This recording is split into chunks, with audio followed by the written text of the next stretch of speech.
Gracias, Ecuador, por estar en la sintonía del primer programa informativo de la radiodifusión ecuatoriana en la tarde.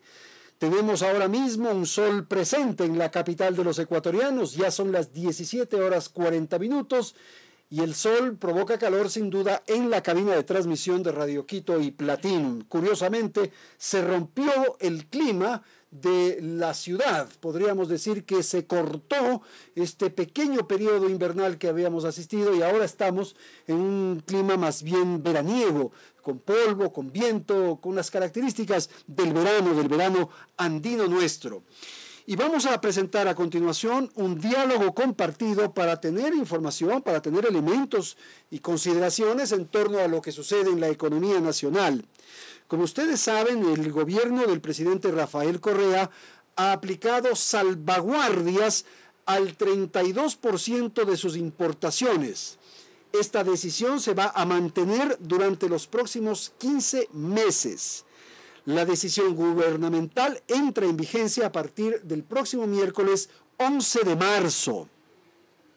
Y claro, surgen una gran cantidad de interrogantes, de preguntas, de discusiones alrededor de esto.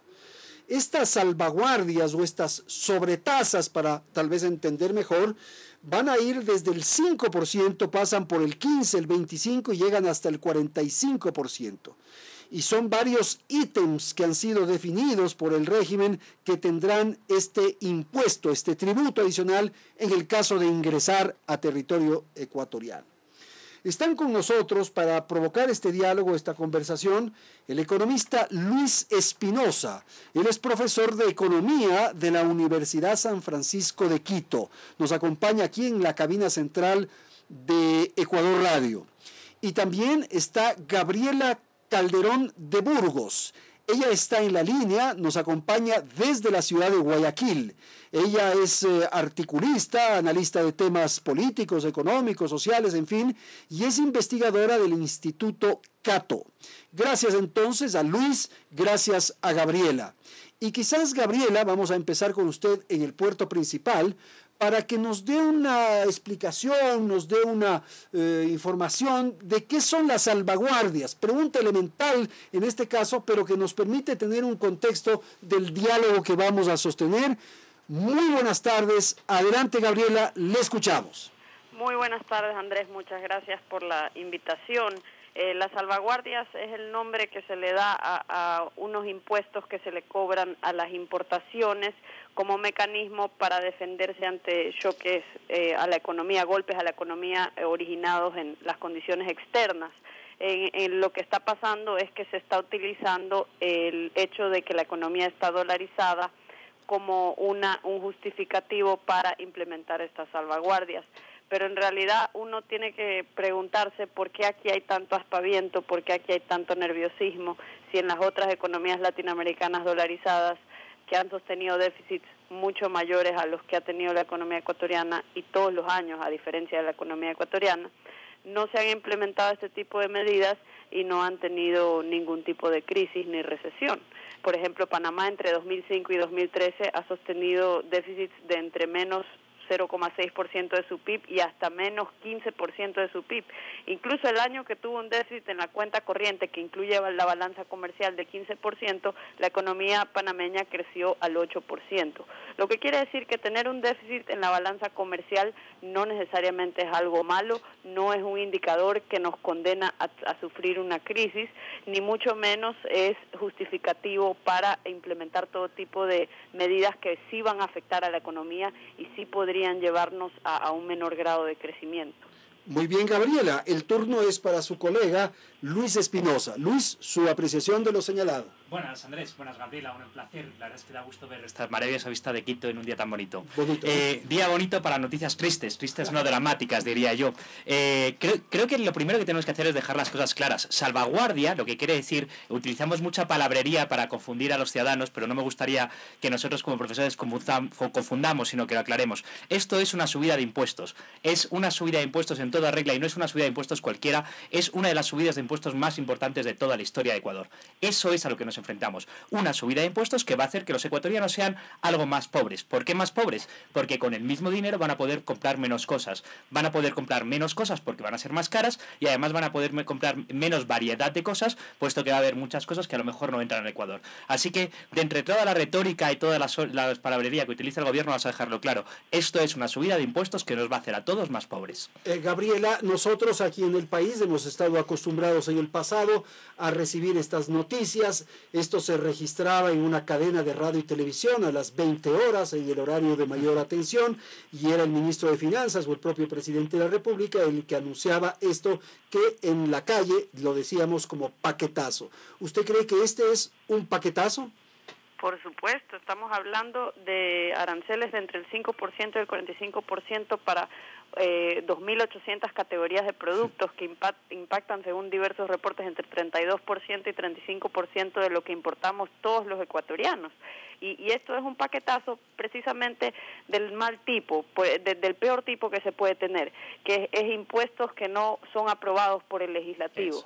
Y esto es algo muy común en países donde sí tienen moneda propia, donde sí tienen política monetaria, y el paquetazo es más invisible y más difícil de percibir por el ciudadano común, y ese paquetazo se llama inflación, que es un impuesto que no es legislado, no es aprobado por los representantes del pueblo y recae particularmente sobre los más pobres de una sociedad que no pueden proteger sus ingresos de ese impuesto escondido que es la inflación.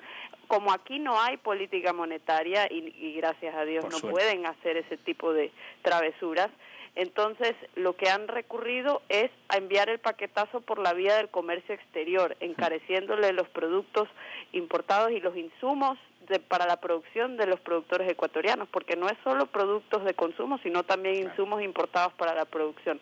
Es decir, han encontrado una forma de crear impuestos sin incomodarse con el proceso legislativo. Sí.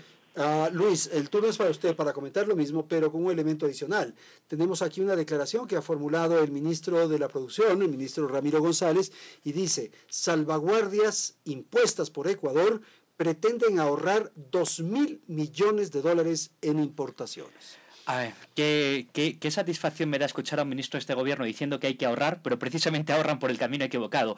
No ahorran ellos, sino que hacen que todos los demás ecuatorianos tengamos que pagar más. Si realmente el ministro quiere ahorrar, lo tiene facilísimo. Tiene un presupuesto de $36.000 millones para empezar a ahorrar en casi cualquier partida presupuestaria de las que se han incrementado de manera desorbitada en estos últimos 8 años. Pero en lugar de ahorrar, que es una palabra preciosa, sobre todo cuando lo aplica un ministro, lo que hacen es subir los impuestos, que no es lo mismo. Ellos lo llaman ahorro, pero no es ahorro es dejar de gastar para conseguir más. Lo que están haciendo es subirnos los impuestos para que los ecuatorianos gastemos más en cada producto que compramos. Es completamente distinto. Ahora, Luis, lo que ocurre es que son productos extranjeros, son productos que importamos, de modo que si la salsa de tomate, por poner algo absolutamente trivial, si la salsa de tomate extranjera cuesta más, yo no compro la salsa de tomate extranjera y compro la nacional, que tiene las mismas condiciones y me atiende de modo similar. Fíjese que eso que es lo que dice el gobierno es el discurso del patrioterismo más barato y menos satisfactorio para la economía. Vamos por orden. En primer lugar, claro que son productos extranjeros porque casi todo lo que consumimos tiene un componente extranjero. Todo en la vida tiene componentes extranjeros. Es decir, la camisa que utilizamos, los pantalones que utilizamos, el teléfono móvil que utilizamos, la misma aparato de radios del que nos están oyendo nuestros queridos radioescuchas, el teléfono móvil, la televisión. Claro, vivimos en un mundo globalizado y esa es la maravilla de la globalización, que todos nos beneficiamos de los productos de todos lados. ¿Cuál es la realidad? Que ahora mismo cuando va al supermercado el comprador ecuatoriano puede elegir una salsa de tomate ecuatoriana o una salsa de tomate importada. Y la mayoría eligen uno salsa de tomate ecuatoriana y otros importada, a un precio o a otro precio, a una calidad o a otra calidad. La maravilla del mercado libre de la globalización del siglo XXI es que haya opciones para comprar. Y eso es lo que le estamos quitando a los ecuatorianos, la opción de elegir qué quieren. No se sabe si uno es mejor o peor, cada uno decidirá lo que es mejor o peor, que lo decida cada ciudadano ecuatoriano cuando vaya al supermercado. Gabriela, la palabra es para usted, por favor. Sí, o sea, también se habla de la sustitución de importaciones como que si fuese algo muy sencillo, Andrés, pero resulta que las cosas para los que no somos empresarios parecen sencillas, pero el que está donde las papas queman, como dice la expresión, sabe que son procesos complicadísimos. Por ejemplo, no es tan fácil sustituir las papas que venden cadenas de comida rápida como McDonald's o como Burger King. Son procesos que han llevado mucho tiempo de estudio, muchos procesos de prueba y error hasta determinar la calidad que espera el consumidor, no solo en una ciudad, sino alrededor del mundo. Y estos procesos, sustituirlos con producción nacional, lleva pues inherentemente un costo adicional, porque las empresas tienen el incentivo de economizar para ser más rentables. Y ellos a través de un proceso de prueba y error han tratado de ir descubriendo ese balance entre cuál es el tipo de papa que le gusta a la mayor cantidad posible de consumidores y con la cual podemos ganar más utilidades. Entonces, luego, cuando intervienen con este proceso de mercado el gobierno ecuatoriano y dice, bueno, simplemente tendrán que comer las papas producidas aquí, pues resulta que el consumidor se vuelve el cliente cautivo de papas que probablemente no le resultan más satisfactorias y el productor local no puede satisfacer al consumidor como lo venía haciendo. Es decir, se presume que las decisiones libres de miles de personas individuales en el mercado que voluntariamente compran y venden determinados productos, muchas veces sin importarles si es producido aquí o en otra parte, sino porque ese es el producto que les resulta conveniente, son totalmente ignoradas y son totalmente, prohibidas y mediante la imposición de una lista que no sabemos en base a qué fórmula se crea, porque la lista, incluso si uno toma la perspectiva de fomentar la producción nacional exclusivamente, como que si solo viviésemos de exportaciones y no hubiesen plata que hacer en negocios de importaciones también, que sí lo hay, esa es la riqueza provista por el comercio, pero incluso si adoptamos por un momento la perspectiva del gobierno de fomentar la producción nacional, Andrés, ¿usted cree que tiene sentido aumentarle los impuestos a los CKDs que sirven para generar un producto final aquí dentro del país? Es decir, le estamos encareciendo los costos, no solo a los productos de consumo masivo, sino también a importantes insumos importados como textiles, los CKDs que ya los mencioné, todo este tipo de cosas hacen que los productores ecuatorianos sean cada vez menos competitivos. Eso sí que es restar la competitividad, no tener una moneda fuerte como el dólar, porque la historia demuestra que el caso de Japón y Alemania tuvieron un boom de exportaciones mientras su moneda se fortalecía. Ya, Luis, quisiera también poner en la mesa, en la conversación, esta afirmación que ha hecho el vicepresidente de la República en el enlace de este día sábado. El vicepresidente Glass ha dicho que las salvaguardias son para cuidar la dolarización. Bueno, de esta frase quiero decir dos cosas. La primera, me alegra mucho oír a un miembro de la Revolución Ciudadana diciendo que hay que proteger o fortalecer la dolarización. Me alegra mucho oírlo porque nunca les hemos oído unas frases muy contundentes defendiendo la dolarización, que es algo que a todos nos gustaría oír. Ahora bien, el problema que tienen es que son de esa gente que cuando te quiere proteger te da un abrazo de oso que te acaba destruyendo, porque dicen que con la excusa de protegerlo hacen exactamente lo contrario. No, la dolarización no requiere de estas medidas para protegerle. La dolarización de lo que requiere es de comercio libre, de intercambio, para que haya una economía sana. Es curioso que precisamente la única política económica que no controla este gobierno es la que parece que es responsable de todas las medidas. No. Y que hayamos llegado a esta situación es responsabilidad del gobierno de Ecuador, no de los precios internacionales, no del petróleo, es responsabilidad exclusivamente de los manejos económicos del gobierno de Ecuador, y la dolarización, que es lo único que ellos no pueden manejar, que les encantaría manejarlo, ahora dicen que la quieren proteger. Es un poco como una madrastra, ¿no? Fíjate que la quieren proteger, y para protegerla hacen exactamente lo contrario, que es lo que no hace falta. En primer lugar, me alegro que el señor Jorge Glass quiera proteger la dolarización. Me encantaría oír unas declaraciones explícitas del señor Correa diciendo que quiere proteger la dolarización, pero para protegerla no es este el camino. Usted dijo hace unos instantes en la primera intervención, Luis, que se trataba de un paquetazo, para decir mi palabra, tributario, probablemente el más importante en la historia de la economía nacional. Yo la verdad es que no tengo los datos para decir si es el más importante. Sí que digo que es uno de los más importantes, sin ningún lugar a dudas. Fíjense que a partir de ahora el 33% de los productos importados, prácticamente cuando ustedes vayan al mercado, miren todos los productos que son importados y miren más allá, todos los productos que ustedes consumen que tienen algún componente de importación, que es prácticamente todo, porque en el siglo XXI vivimos en una economía globalizada en que todo está relacionado con todo, pues de todos los productos al 33% le acaban de subir el precio. ¿Cuánto? Hasta un 45%. Cuando un supermercado sube un precio un 45% es una auténtica exageración. Luego, hasta un 45% acaban de subirnos los costes. Gabriela, quisiera que comente las declaraciones del vicepresidente Jorge Glass. Las salvaguardias son para cuidar la dolarización, por favor.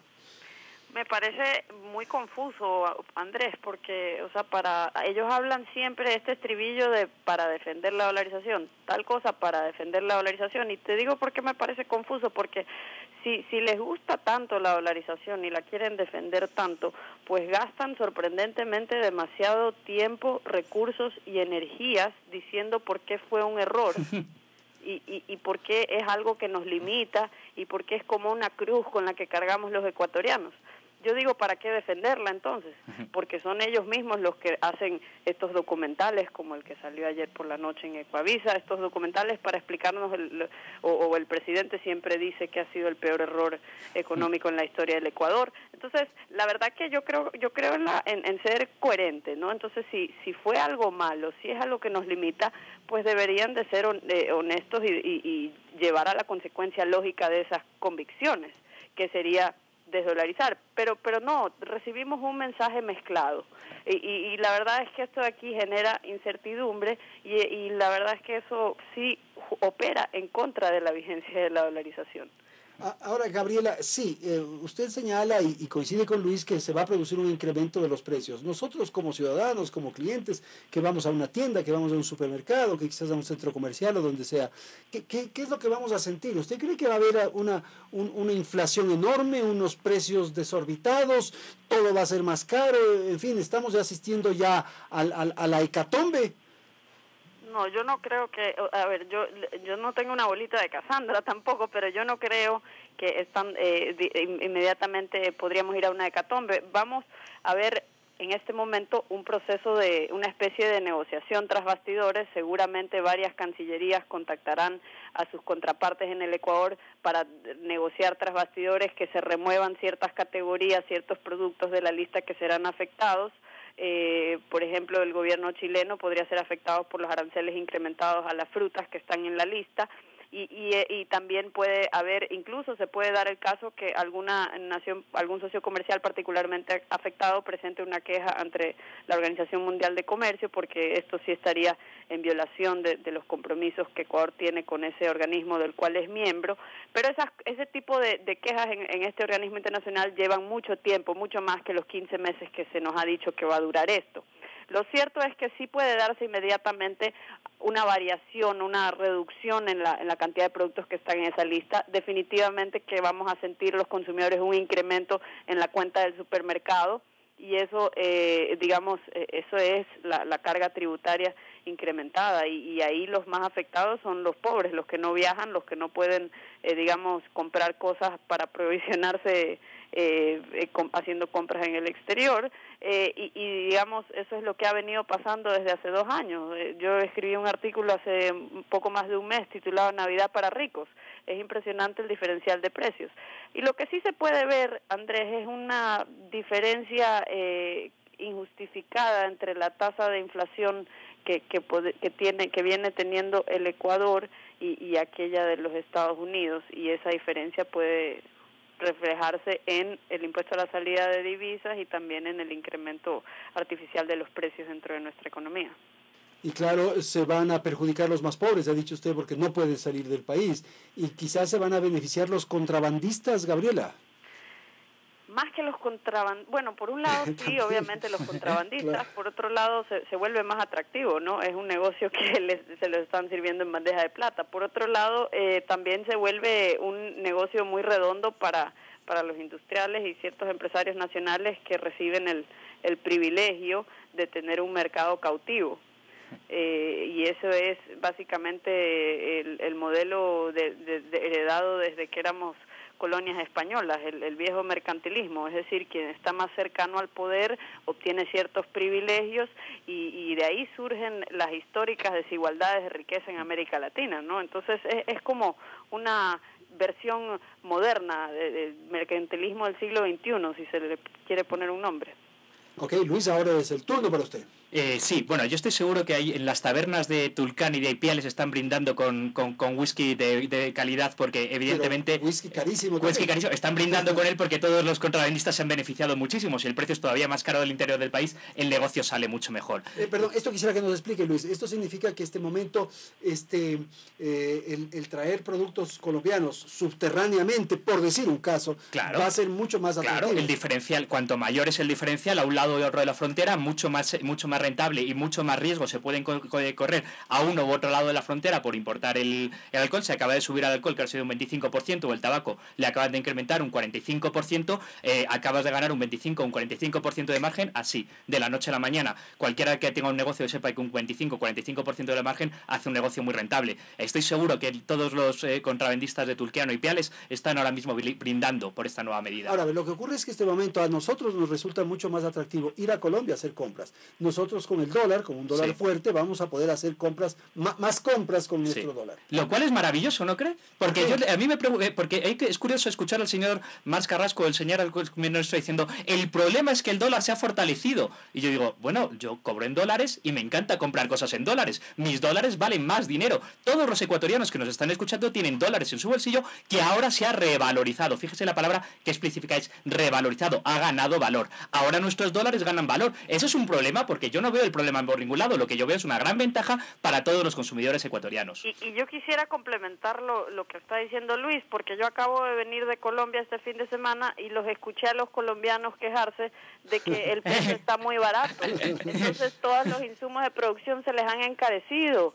Y entonces todo lo que ellos quieren comprar del exterior se les ha encarecido y se quejaban ellos. Y yo decía, oye, mira tú, pero nosotros en cambio nos quejamos de todo lo contrario. Yo la verdad es que no soy productor. Como yo no soy productor, yo soy consumidor y la mayor parte de los ecuatorianos que conozco son consumidores y consumen en dólares. Así que nos beneficia casi todos. Gabriela, me parece un elemento muy importante que a mí se me ha vuelto obsesión. Esto de haber construido con la gran cantidad de dinero que ha habido durante estos 7, 8 años, 230.000 millones de dólares han ingresado al fisco como consecuencia del precio del petróleo muy alto, fundamentalmente.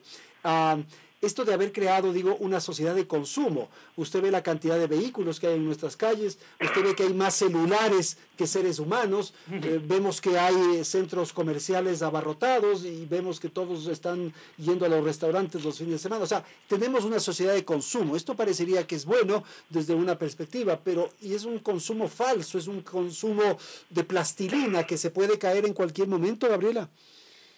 Sí, o sea, yo creo que esto tiene que ver con algo que un premio Nobel de Economía le denominaba como la ilusión de riqueza, ¿no? Entonces, cuando hay una especie de bonanza fiscal o por concepto de recursos naturales, una recaudación extraordinaria que se da durante cierto tiempo, los políticos tienen esta facilidad de ofrecer una especie de maná caído del cielo, de ofrecer todo tipo de regalos, si le queremos llamar de esa forma, a toda la población. Y la población cae presa ante esta ilusión de riqueza. Creen que de repente, repentinamente, sin mucho esfuerzo y rápidamente, se volvieron ricos. Y piensan y llegan a creer que así debe ser el desarrollo, pero en realidad no hay fórmulas mágicas. El desarrollo es algo muy complicado y de políticas de largo plazo. Y entonces lo que ha pasado es que hay una especie de ilusión de riqueza. Se llegó a creer, como dice la propaganda del gobierno, que Ecuador ya cambió, que ya la patria avanza, etcétera, etcétera, cuando en realidad lo que tenemos es una bonanza, una clásica bonanza de recursos naturales. Digo clásica porque esto se repite en la historia latinoamericana. Y esa bonanza lamentablemente no fue invertida de manera productiva. Y lo digo porque estamos viendo cómo el modelo hace agua conforme empieza a caer el precio del petróleo y ni siquiera ha llegado a los niveles a los que nos habíamos acostumbrado para cuando empezó la bonanza. Todavía no llega a caer a esos niveles de los 90. Gabriel, hace un rato le preguntaba a Luis respecto a estas declaraciones del ministro de la Producción de Industrias, Ramiro González, que señalaba que el país se va a ahorrar 2.000 millones de dólares. La pregunta es, ¿por qué llegar un poco a esa cifra y a esa conclusión cuando es probable que finalmente los consumidores no compremos y en ese sentido sí se pueda ahorrar eso mucho más, menos, en fin, depende un poco de lo que vayamos a hacer, porque si volvemos al ejemplo de la salsa de tomate, capaz que muchos van a comprar la salsa de tomate extranjera y igual se van a seguir yendo los dólares. Lo que pasa es que el señor Ramiro González sufre de una terrible confusión.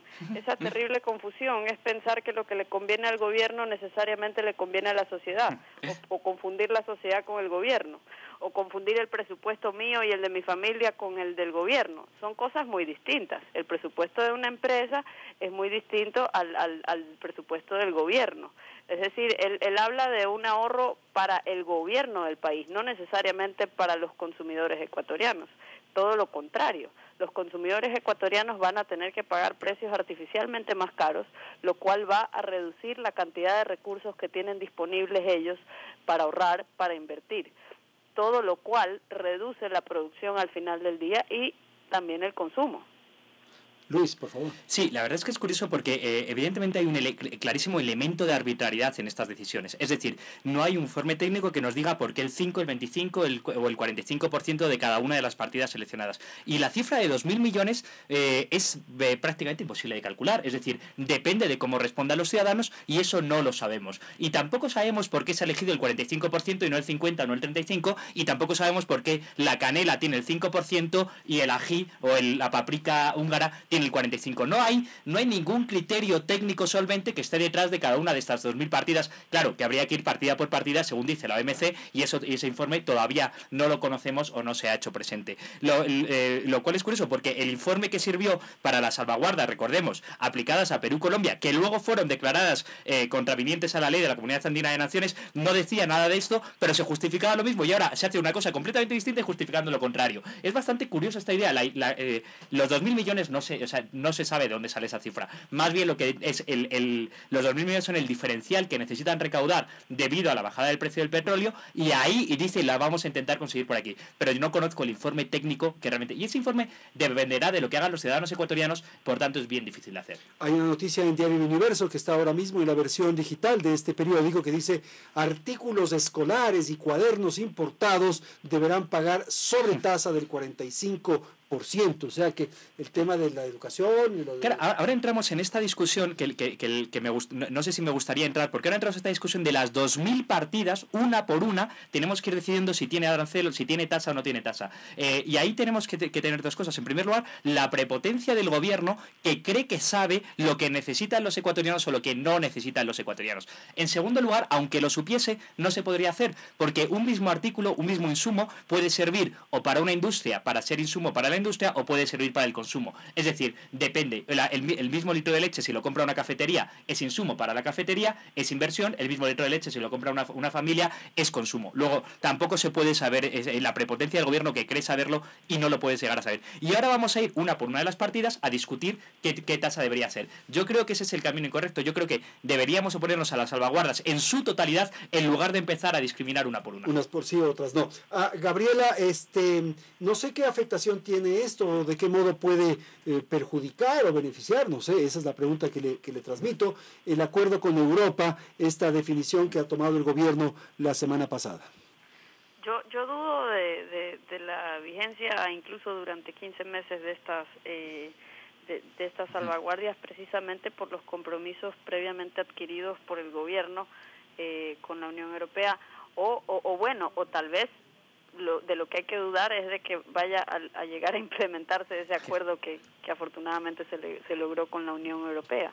Es una lástima, porque en realidad estamos cayendo en una discusión innecesaria, porque el Ecuador, si algo ha demostrado en estos tiempos de turbulencia, en estos tiempos de vacas flacas para toda la región, para toda América Latina, el Ecuador lo que ha demostrado es que en el ámbito monetario no tiene ningún problema. De hecho, somos de los países con tasas de intereses más bajas y con inflación más baja de toda la región y no tenemos problemas de devaluaciones ni de riesgo cambiario que tienen países como el mismo Chile y Colombia, o de inflación como lo tienen Argentina y Venezuela, o de tasas de intereses altísimas como lo tiene Brasil. Brasil tiene incluso una contracción y una recesión. Ecuador no solo que no se proyecta que no tenga crisis, sino que va a seguir creciendo, y eso es en gran parte a que tenemos resuelto los problemas monetarios, no tenemos problemas en ese ámbito.